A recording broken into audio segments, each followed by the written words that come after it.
Hello, everyone. See, am I on? I might be muted. There we go. Perfect. Yeah, Ross was asking, for those of you who know me, I typically like hand draw my slides, and he's like, "Are you going to be doing that?"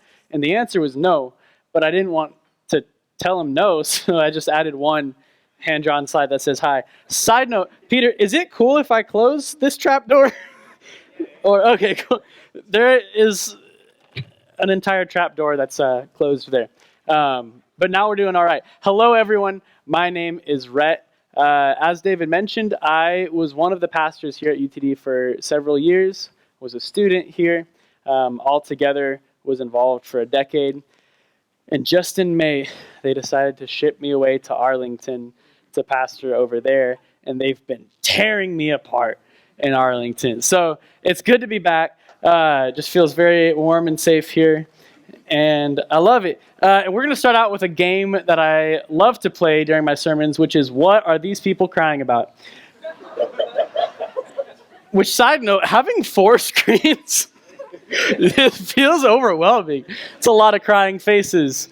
Any guesses what these people are crying about? We got some more criers right here. No more potato chips. That's an option. No more potato chips. Their team lost. That's a good option. We got a couple more crying faces. They stepped on a Lego. These are all super convincing. I heard one other guess back there. No friends? Perhaps. I think we've got one more parade of crying people. Yeah, so the reason these people are crying is eye contact, which is kind of wild, right? So in 2010, there's this famous performance artist named Marina Abramović, who's from Serbia. She had been in performance art for decades at that point. And most of her performance art was actually like really weird. Like when you think of like pretentious performance art and there's someone like, ooh, like that's what she did, right? But she got up in her 60s and she's like, that's enough flailing for a lifetime. Let me do something more meaningful. And what she did was this kind of piece that was in a museum. And basically the way the piece worked was that she sat there and people could come sit across a table from her and just make eye contact. And you might think like, oh, that's so stupid, right? People sat there there was no talking, just sitting and staring. And they sat there from any amount of time, from a few minutes all the way to several hours. And what ended up happening was that a lot of people were so not used to feeling seen that they ended up crying from this experience. It was such a different experience for them, especially, I believe it was in New York, just the hustle and bustle of that life, to be super busy, doing your best, and then suddenly you're just sitting there and someone is noticing you. And there was an entire photo book dedicated to this, an entire website of just people crying from the eye contact that they made with this person. And I think what that shows me is that a lot of people don't feel seen. In a contentious time to be alive, a very busy time to be alive, we interact with people all the time, but my guess is there's a lot of people, including those in this room, that don't actually feel noticed, seen, understood. And I want you to ask yourself that, like, do I feel seen? Do I feel like people have an idea of me that isn't actually the real me? Do I feel like people see the effort I'm putting in or just my failure? Do I feel like people see my intentions and my heart or just my ugly moments? Like, do I feel seen? And if I do feel seen, is it positive? Because I think some of us anxious folks feel a little too seen, but it's because we feel seen in a negative light.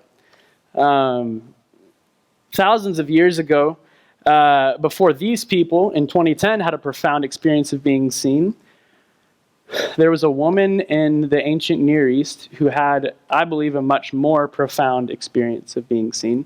And we read about her in Genesis, and her name is Hagar, or Hagar, if you want to go full Hebrew with it, right? And Hagar was a slave woman who was part of the family of Abraham and Sarah, right? And if you know the story of Abraham and Sarah, they're told by God, hey, y'all are going to have a child. And Abraham's like, I'm in my 90s, right? Like, I'm way too old for that.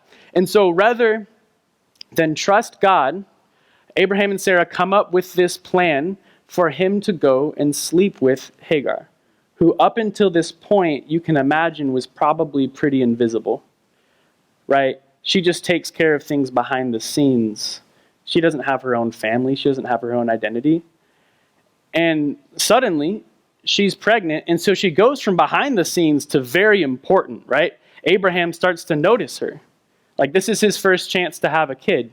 But instead of being seen in a positive light, she's seen as a problem, a source of conflict. You can imagine if you were a woman in ancient times where like the ability to have a child was so important to what was perceived as your value, and you weren't able to have one, and suddenly your husband is having a kid with another woman, the jealousy that might come up. And so Sarah starts to mistreat Hagar. So in what might be her first time being noticed and being seen, she's seen not as this faithful person who's been helping them all these years. She's not seen as the person who's going to provide an heir to Abraham. She's seen as a source of conflict. And she's treated so badly by Sarah that she decides, oh, it would be better for me to just run away into the desert than to live with these people. Like, I would rather be away from anyone's judging eyes and anyone's angry looks. I'd rather just be out in the desert. And I don't know if there was another town she thought she could make it to, or if this was tantamount to suicide for her or what, but that's what she chooses. And in the midst of that, God, who she has maybe no concept of, meets her in the desert and tells her essentially, I want you to trust me and go back there. I'm going to get you through this, and that son that you have is going to be part of this huge line of ancestors. I'm going to make an entire nation out of him. And Hagar, who again was so invisible to these people, becomes the first person and one of the only people in the entire Bible to give God a name. And the name that she gives him is the God who sees me, which might have been her first time feeling seen, right? And not just being a problem. And so just as you're reflecting on whether or not you feel seen by each other, by your peers, by your professors, you can also ask yourself, do I feel seen by God? And if I do feel seen, do I actually feel understood? And if I do feel seen, is the thought of God seeing me, is that a thought that makes me feel valued or makes me feel terrified?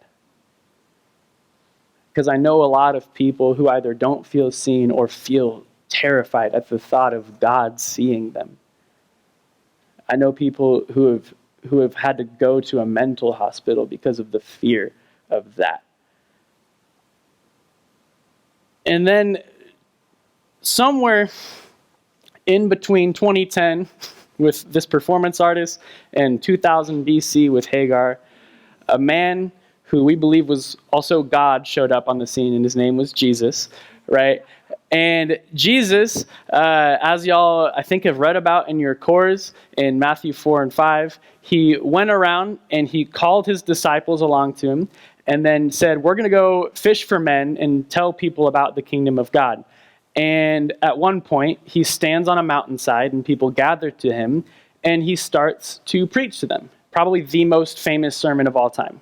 Probably the most famous speech of all time, the Sermon on the Mount, which so many pillows have been stitched on with quotes from the Sermon on the Mount.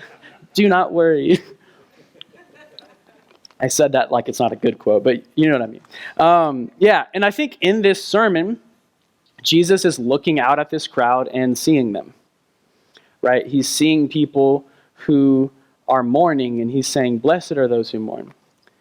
And he's seeing people who don't know where their next meal is going to come from, and he's saying, seek the kingdom of God, and God will take care of that for you. and he's seeing fathers who are trying to provide for their kids, and he's saying, I know that you're doing your best, and you wouldn't give them a bad gift, right? He's looking out at this crowd and noticing who they really are, right? And in the middle of that sermon, he says this, and this is one of our readings. He says, your eye is like a lamp that provides light for your body. When your eye is healthy, your whole body is filled with light. But when your eye is unhealthy, your whole body is filled with darkness. And if the light you think you have is actually darkness, how deep that darkness is. And it's kind of tucked away amidst all of these teachings about money and judgment. And he's like, your eyes are lamps. And it's like, what? I mean, that'd be kind of wild, right? Like if I was like, I think ears are kind of like streetlights. I'd be like, so anyways, be generous. And it's like, what? Yeah, so what is Jesus getting at here? This is an example of something where maybe our intuition can get us a certain distance towards what he's getting at, but a little bit of work in terms of understanding the cultural background really does help. And when you look into the cultural background, you actually see that there was this common theme in the teachings of Jewish rabbis of the idea of a good eye or a bad eye, or a generous eye versus a stingy eye. That this was like how we might talk about glass half full, glass half empty, and we immediately know like, oh yeah, these are two ways of seeing the world, right? They had this idea. And in Hebrew, it was a good eye was ayin tovah, and a bad eye was ayin ra'ah, right? And they taught about this before Jesus, and they taught about this after Jesus. This was not a new idea. It was just the way that he was using it. And where this idea comes from is when God is first creating everything, right? You know, he's creating, and it says he did this, and then he saw that it was good, right? And this ayin word is a sight word, and the word for good there is tov, right? Which is not just good, it's much more superlative and excited. It's more like, and he saw, yes, right? Like it's like, oh, okay, cool, right? And so an ayin tovah sees the goodness of what God has made everywhere. Throughout the history of humanity, in friendships and creation, they see God's fingerprints, God's goodness everywhere. And that's described as a generous eye, right? There's a rabbi named Rabbi Eliezer, and he said, ayin tovah means a person should look well upon others, wish them well, be happy in their successes. A good eye does not refer to the sharpness of one's sight, but the generosity of one's vision. Beautiful eyes look for the good, for if you look for the good, that is what you will see. And I think Jesus understood the unique power of eyes, of sight, just like his brother James would later write about the unique power of the tongue and of speech, right? It's something that he had thought about a lot, right? And I think it's interesting to think about, like, hearing is just a receptive sense, right? Like, I cannot choose where to hear. I can kind of tune my attention to something or try to ignore it. But to a certain extent, my hearing is always coming in at all times. You know what I mean? And no one's ever says, like, why are you hearing all angry at me? You know, why are you hearing all judgy right now? No one says that. But eyes are an active sense. I can choose where to look and I can choose how to look. Right? So I can ignore someone. I can also look at them. And I can look at them in a way that makes them feel seen. I can look at them in a way that makes them feel judged. I can look at them in all sorts of ways, a way that makes them feel like maybe they need to fix something in their teeth, right? There's all sorts of things and values that we communicate with our eyes. And I think that the assertion Jesus is making here, which is our next slide, is that a generous eye is a gift to all. That if you can learn to have a generous eye, that it will be a gift to everyone, including you. And as we know, Jesus did not like hypocrisy. And so if he's talking about having eyes that are full of light, if he's talking about having generous eyes, then we can be certain that we can look at his life and the things that he said and did and see those generous eyes of Jesus. And one story that you can see that in, that Jacob read for us, was the story of the widow's mite, or the widow's coins, right? Where Jesus is at this incredible temple in Jerusalem that was just the pride of the Jewish people. These massive stones, all sorts of gold, and probably all these rich people from all over the place are coming with their huge gifts. And this widow walks in, and she has kind of the equivalent of 2 pennies, right? Like, you can imagine if someone was like passing the offering basket at like a really nice church, and everyone's like folding checks, you know, they're like swiping their nice cards, their Chase Sapphire, right? And then someone puts in 2 pennies. You'd be like, that's kind of worse than nothing. Like that's kind of worse than if you just didn't give. You know what I mean? It's kind of, like, right? And that, yeah, it would be kind of embarrassing, you know, especially because a lot of people weren't giving weekly. And so it's like, this is all you have after months to give is 2 cents. And Jesus points her out among everything else to his disciples who are busy just gawking at the amazing temple they're in. And he's like, that's the coolest thing you're going to see today. That's the best thing you're going to see. Because this is a woman who doesn't have anything to give and still found what she had and brought it. Right? He didn't see that it was unimpressive and that it really would not go towards doing much. Like, it would still be 2 cents. I don't think he did a 5 loaves and 2 fish thing on the money. You know what I mean? It was still 2 cents. And yet, he viewed that as the best offering that had been given there. Right? Other people saw that it was unimpressive. Jesus saw the heart behind it. Another story is the story where Jesus says, "Let the little children come to me." It's in Matthew 19:13. It says, people brought little children to Jesus for him to place his hands on them and pray for them. But the disciples rebuked them. And Jesus said, "Let the little children come to me and do not hinder them, for the kingdom of heaven belongs to such as these." When he had placed his hands on them, he went on from there. So again, he's at this point, pretty famous traveling preacher. And these people are interrupting his sermon to bring their kids up. Which, can you imagine, like, going to like a mega church and there's just this line of people with babies? They're like, my turn, my turn.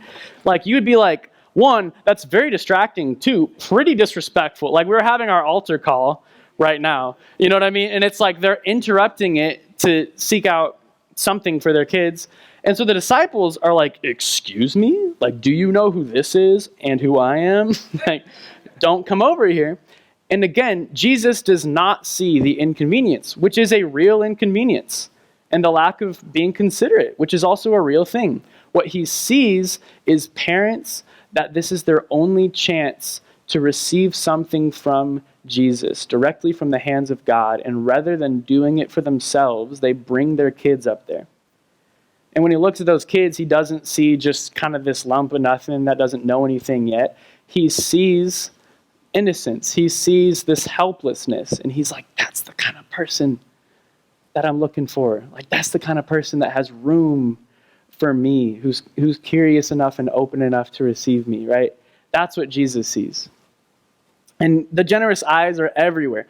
He's generous when he looks on people's past. Like, you can think about the woman at the well, and Jesus is well aware that this woman has had 5 husbands, and the person that she's with now is not her husband, which is logistically impressive. And he brings that up, but there's no like, and that's why you can't talk to me. It's like, no, I'm talking to you. And in fact, you're who I want to be my missionary to this town. That's what Jesus sees. He sees the hunger there. He sees the desire to actually know God. The woman caught in adultery. I love this sculpture that's in a chapel where you just see, you can imagine everyone else just looking away in disgust, and Jesus is looking in the eyes of this woman, right? And everyone's saying, stone her, and Jesus is saying, if you haven't sinned, go ahead and stone her. But if you have, go away, right? And they do, and then Jesus kneels down, it says, and he says, where are the people who are accusing you? She says, they're not here. He says, me neither. Go and sin no more. right? But he sees her, and he doesn't see just the sin. I think you see generous eyes when Jesus looks on people in the present. So a leper walks up to him in Mark 1, and Jesus not only notices him, but is filled with this mixture of compassion for him and indignation that he's in this position, and he touches him and heals him, right? He doesn't see like, this man is breaking cleanliness laws. And he really was. Like, that was incredibly inconsiderate. Why is this leper walking up to these people? But what he sees is the faith, right? When he talks to the rich young ruler, he doesn't see just the fact that this guy is rich and privileged and arrogant and thinks that he can just come alongside Jesus and be like equals with him. What he sees is something that makes him sad. He sees that this guy has this barrier to following Jesus. And it says Jesus looked on him and felt compassion for him. He's like, gosh, I hope that it can click for you. Not just like, you think you know more than me. And he's even generous when he looks at people's future, right? Like, he comes alongside the disciples and finds them, and like I mentor, people who lead cores now at UTA, but I did it at UTD. And if people who are leading core for me, like who I was mentoring, did some of the things that the disciples did, like Brandon would be hearing about that, like just wild stuff. Like, it'd be equivalent to like a sophomore walking up and be like, "Can I direct focus?" Some of that, like they said, "Can we sit at your right and left hand when you come again in power?" And he's like, "What?" And again, so like there's these arrogant people who also don't know much. They're blue collar guys that are pretty arrogant. And Jesus looks at them and he's like, "That's the rock I'm going to build my church on." Like, that is a bold proclamation, a very generous way to look at someone's future, to see that level of potential in them. And I think it's worth noting that I really do believe that God looks at you with generous eyes. That he looks at the people in this room and he sees the entirety of us, including our mistakes, but he doesn't define us by those, that he sees our past with grace and he sees our future with hope. And that's how I believe Jesus looks at us. But it's worth noting that Jesus has no patience for people who do not look with eyes of grace, for people who have a stingy eye. If eyes of grace are quick to give patience and quick to give the benefit of the doubt, a stingy eye says, "You don't deserve my patience. You don't deserve the benefit of the doubt. You don't deserve that." And Jesus has no patience for this, right? This is in the Sermon on the Mount. He says, "You've heard it was said to people long ago, 'You shall not murder. And anyone who murders will be subject to judgment. But I tell you, anyone who is angry with a brother or sister will be subject to judgment. Anyone who says to a brother or sister, 'You fool,' is answerable to the court. Anyone who says, 'You fool,' will be in danger of the fire of hell." Whew. He also says, "Don't judge, or you too will be judged. For in the same way that you judge others, you will be judged. The measure you use will be measured to you. Why do you look at the speck of sawdust in your brother's eye and pay no attention to the plank in your own eye? How can you say to your brother, 'Let me take the speck out of your eye,' when all that time there's a plank in your own eye? You hypocrite. First, take the plank out of your eye. Then you will see clearly to remove the speck in your brother's eye." I think what you see Jesus getting at here is God takes the way that we look at each other seriously, because it's hypocritical of us to ask God, "Please look at me generously. Don't look at my past. Don't look at my mistakes. Don't look at my inability to do things. Don't look at my selfishness. Don't look at my lack of faith." And then to turn to someone else and run them through that filter you just asked God to not run you through. Because that's telling him, "No, you don't actually understand me. You don't actually get what I have done for you." Like, that's saying like, the gospel might be cool. Don't really want it. Like, the gospel's nice for me, but that way of looking at people with grace, that's not worthwhile to extend to other people. So really, the thing Jesus has the least patience for is a stingy eye. But now that we've seen the power of a generous eye and the danger of a stingy eye, I want us to look at how can we actually use generous eyes? How can we have a generous eye that is a gift to all? And so I'm going to look at some examples. One of them is conflict and arguments.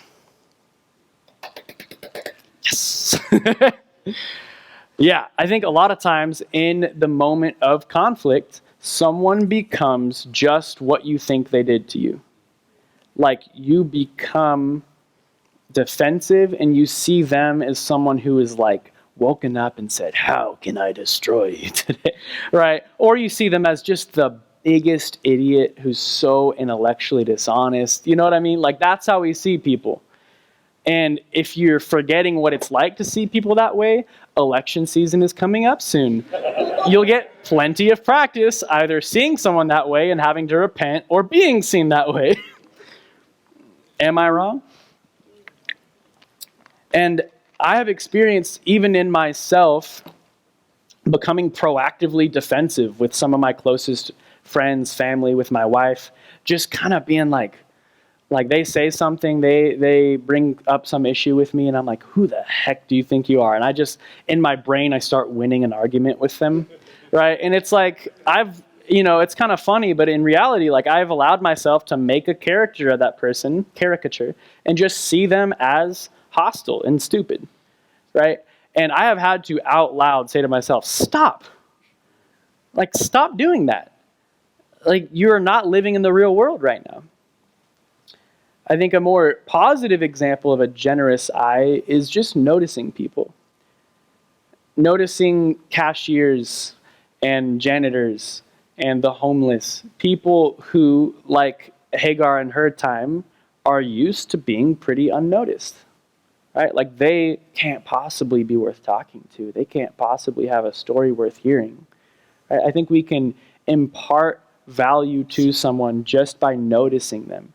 I think my wife, Kaylee, is so good at this generous eye that notices people. She's currently like studying the Bible with multiple just like baristas from Starbucks that she's just met and struck up a conversation with. And it's not because she's like an alpha male, but for evangelism. It's not like she like wakes up, she's like, yes, like I'm going to share the gospel 10 times. It's literally just that she notices people and she looks at them generously. She's not weirded out by weirdness because it's there, right? But she looks with a generous eye. I think in a service like this, we can look with a stingy eye and say, how come that was out of tune when they first started playing and that transition was not so good, and this guy said this one sentence that I'm going to choose to interpret in the worst possible way and decide they're a heretic without talking to them, right? It's like you can look with a stingy eye, or you can go there with the assumption that maybe God has something he wants to say to you, and it could be through up here, but it could be through your brother or sister in Christ out there who's a freshman. You can go there looking for the good, and God will show it to you, right? We can have a generous eye in fellowship. I think we can have a generous eye when we look at our friendships and our relationships. I so often hear people kind of say this thing in our community of like, none of my friends really care about me. And it's like, do they not care about you, or do they just fail at every single time making you feel cared about? Like, have you asked them? Do you see them trying to make you feel cared for?